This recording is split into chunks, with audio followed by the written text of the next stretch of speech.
الحمد لله رب العالمين، والصلاة والسلام على خاتم الأنبياء والمرسلين وعلى آله وصحبه أجمعين. أما بعد، فأعوذ بالله من الشیطان الرجیم، بسم اللہ الرحمن الرحیم۔ حضور پر نور شافع یوم النشور صلی اللہ علیہ وسلم کی بارگاہ میں ادب و احترام سے درود و سلام کا جھم جھم کر نذرانہ پیش کیجیے۔ اللہم صلی وسلم وبارک علی سیدنا و مولانا و حبیبنا محمد وعلی آلہ و صحبہ اجمعین۔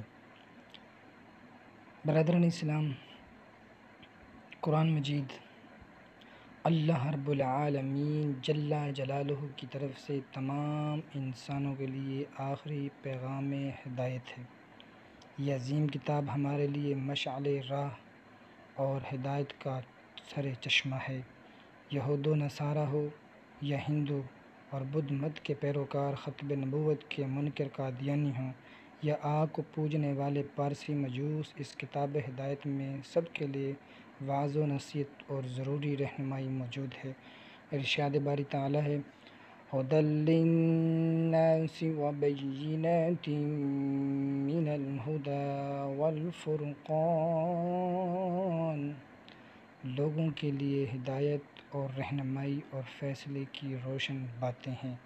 یہ وہ کلام مقدس ہے جو لوگوں کو سیدھی راہ دکھا کر شہر جنت پر گامزن کرتا ہے۔ ارشاد باری تعالیٰ ہے: إن هذا القرآن يهدي للتي هي أقوم، یہ قرآن وہ راہ دکھاتا ہے جو سب سے سیدھی ہے۔ عزیزان محترم، قرآن کریم اللہ عز و جل کا وہ عالمی و آفاقی پیغام ہے جو اللہ وحدہ لا شریک لہ پر ایمان لانے، آخرت پر یقین رکھنے اور گزشتہ آسمانی کتب و صحائف یعنی زبور، تورات اور انجیل وغیرہ ہم کی تصدیق کرتا ہے اور ان پر ایمان لانے کی دعوت دیتا ہے۔ ارشاد باری تعالیٰ ہے: الف لام میم ذلک الکتاب لا ریب فیہ ھدی للمتقین الذین یؤمنون بالغیب ویقیمون الصلاة ومما رزقناہم ینفقون والذین یؤمنون بما انزل الیک وما انزل من قبلک وبالآخرة هم یوقنون اولئک علی ھدی من ربهم واولئک هم المفلحون۔ الف لام میم وہ بلند رتبہ کتاب قرآن کریم، اس میں کوئی شک کی جگہ نہیں۔ خوف خدا والوں کے لیے ہدایت ہے، وہ جو بے دیکھے ایمان لائے اور نماز قائم رکھیں اور ہماری دی ہوئی روزی میں سے خرچ کریں۔ اور اے حبیب، وہ جو تمہاری طرف اترا یعنی قرآن کریم اور جو تم سے پہلے اترا اس پر ایمان لائے اور آخرت پر یقین رکھے، وہی لوگ اپنے رب کی طرف سے ہدایت پر ہیں اور وہی لوگ فلاح کامیابی پانے والے ہیں۔ مزید ارشاد ربانی ہے: قل من كان عدوا لجبريل فإنه نزله على قلبك بإذن الله مصدقا لما بين يديه وهدى وبشرى للمؤمنين۔ اے حبیب، آپ فرما دیجئے کہ جو کوئی جبریل کا دشمن ہو کہ اس نے تو تمہارے دل پر اللہ تعالیٰ کے حکم سے قرآن اتارا، اگلی کتابوں کی تصدیق فرماتا اور مسلمانوں کے لیے ہدایت و بشارت ہے۔ ایک اور مقام پر ارشاد فرمایا: وَلَٰكِن تَصْدِيقَ الَّذِي بَيْنَ يَدَيْهِ وَتَفْصِيلَ كُلِّ شَيْءٍ وَهُدًى وَرَحْمَةً لِقَوْمٍ يُؤْمِنُونَ، لیکن اپنے سے اگلے کاموں کی تصدیق ہے اور ہر چیز کا مفصل بیان اور مسلمانوں کے لیے ہدایت و رحمت ہے۔ حضرات گرامی قدر، قرآن کریم کی دعوت ہدایت پر ایک کے لیے عام ہے، خواہ وہ مومن ہو یا کافر۔ اللہ رب العزت ارشاد فرماتا ہے: القرآن ھدی للناس وبینات من الھدی والفرقان، قرآن کریم لوگوں کے لیے ہدایت ہے، رہنمائی اور فیصلے کی روشن باتیں، لیکن اصل فائدہ اس قرآن کریم سے اہل تقوی ہی کو ہوتا ہے۔ ایک اور مقام پر ارشاد ہوا: وَيُبَيِّنُ آيَاتِهِ لِلنَّاسِ لَعَلَّهُمْ يَتَذَكَّرُونَ۔ اللہ تعالیٰ اپنی آیتیں لوگوں کے لیے کھول کر بیان فرماتا ہے تاکہ وہ نصیحت مانے۔ قرآن کریم بین الاقوامی معاشرے کے لیے بھی ہدایت و نصیحت ہے۔ اس کا واضح اعلان کرتے ہوئے ارشاد فرمایا إِنْ هُوَ إِلَّا ذِكْرَىٰ لِلْعَالَمِينَ، یہ قرآن تمام عالم ساری دنیا کے لیے نصیحت ہے۔ عزیزان من، قرآن مجید کا پیغام اور تعلیمات اس اعتبار سے بھی عالمی اہمیت کی حامل ہے کہ اس میں بلا امتیاز دین و مذہب، عدل و انصاف کے قیام کی بڑی تاکید فرمائی گئی ہے۔ ارشاد باری تعالیٰ ہے یا ایھا الذین آمنوا کونوا قوامین للہ شہداء بالقسط ولا یجرمنکم شنآن قوم علی الا تعدلوا اعدلوا هو اقرب للتقوى واتقوا اللہ ان اللہ خبیر بما تعملون۔ اے ایمان والو، انصاف کے ساتھ گواہی دیتے ہوئے اللہ کے حکم پر خوب قائم ہو جاؤ، اور تم کو کسی قوم کی عداوت اس بات پر نہ ابھارے کہ انصاف نہ کرو۔ انصاف کرو کہ وہ پرہیزگاری سے زیادہ قریب ہے، اور اللہ سے ڈرو، یقیناً اللہ تعالیٰ کو تمہارے کاموں کی خبر ہے۔ حضرات گرامی قدر، قرآن کریم نے جہاں ایک مسلمان کی جان، مال اور عزت آبرو کے تحفظ کا درس دیا، وہی اپنے ماننے والوں کو غیر مسلموں پر بھی ظلم و زیادتی سے روکا، ان کے ساتھ اچھا برتاؤ کرنے، حسن اخلاق سے پیش آنے اور بھلائی کا حکم دیا۔ ارشاد باری تعالیٰ ہے لا ينهاكم الله عن الذين لم يقاتلوكم في الدين ولم يخرجوكم من دياركم أن تبروهم وتقسطوا إليهم إن الله يحب المقسطين۔ اللہ تعالیٰ تمہیں ان سے منع نہیں کرتا جو تم سے دین میں نہ لڑے اور تمہیں تمہارے گھروں سے نہ نکالا کہ ان کے ساتھ بھلائی سے پیش آؤ، ان سے انصاف کا برتو، یقیناً انصاف والے اللہ تعالیٰ کو محبوب ہیں۔ برادران اسلام، قرآن مجید میں متعدد مقامات پر بلا امتیاز دین و مذہب، عمومی طور پر عبرت پکڑنے اور اپنی اصلاح کرنے کا حکم دیا گیا ہے۔ ارشاد باری تعالیٰ وَلَقَدْ ضَرَبْنَا لِلنَّاسِ فِي هَذَا الْقُرْآنِ مِنْ كُلِّ مَثَلٍ لَعَلَّهُمْ يَتَذَكَّرُونَ۔ ہم نے لوگوں کے لیے اس قرآن میں ہر قسم کی مثال بیان فرمائی تاکہ کسی طرح انہیں دھیان توجہ ہو۔ میرے عزیز دوستو، قرآن مجید آخری بابرکت آسمانی کتاب ہے۔ اس میں ہر خشک و تر کا بیان ہے، اس کی آیات و حکمت و دانائی سے معمور اور اس کے کلمات مفصل ہیں۔ تورات و انجیل میں یہود و نصارہ نے اپنی خواہشات نفسانی کے مطابق بہت رد و بدل کیا، مگر قرآن کریم ہر طرح کی تحریف و تبدیل سے محفوظ رہا۔ اس میں کسی بھی نوعیت کے باطل عقائد و نظریات کی آمیزش نہیں ہوئی۔ ارشاد باری تعالیٰ ہے إِنَّهُ لَكِتَابٌ عَزِيزٌ لَا يَأْتِيهِ الْبَاطِلُ مِنْ بَيْنِ يَدَيْهِ وَلَا مِنْ خَلْفِهِ تَنزِيلٌ مِنْ حَكِيمٍ حَمِيدٍ۔ وہ عزت والی کتاب ہے، اس کی طرف باطل کو راہ نہیں، نہ اس کے آگے سے نہ اس کے پیچھے سے۔ حکمت تمام خوبیوں والے رب تعالیٰ کا اتارا ہوا ہے۔ معزز سامعین، مذہبی تعلیمات میں تحریفات کے باعث یہود و نصارہ کے بعض عقائد و نظریات انتہائی گمراہ کن اور مشرکانہ ہو چکے ہیں۔